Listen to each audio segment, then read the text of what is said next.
نايا waxaan la hadlayaa naagta la leeyahay hebelow balbalaarka maxay magaceed fartuun balbalaar naaya horta fool xumidana carabdi ku dhasho was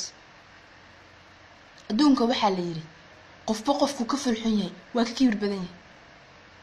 naaya islaamka ilaahay ma ka fiirsatay na Allah ku dhalay wajiga ay moodo fito biyo kulul lagu dhaqay halkan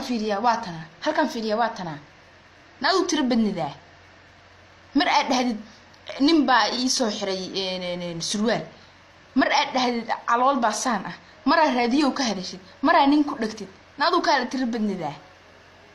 waniyo qofkan dadkii dhalamay qabsadaan amoodo qof xaar soo hayo biyo ilaahay yaqaan oo islaam ah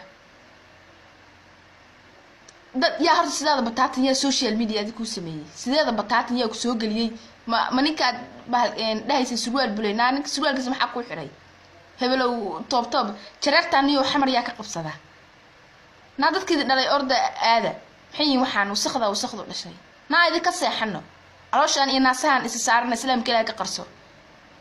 dabada malaasan ay mood kirshbay a'uudu billaah war qofku fool xumaa ma yana kugu sisina islaamka ilaahay ka naso a'uudu billaah min ash-shaytaan rajiim sila qurux badan taa hadda meel ka soo haysaa niyo jareertaan yaa dadkii dhalay xamar aan kugu imaado sida iyo sharafta ilaahay lahaa baan ku dhaartay gaari baan ku jirsiinayaa dadka ilaahay gaarigu inta wuuba jiraa wuuba caadi uu u jiraa laakiin adigu inta xarig kugu xiro baan kugu jiidiyaa baan laamiga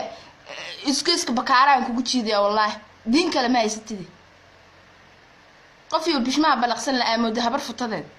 dadka ilaahay ka fariisan carab baa ku dhashay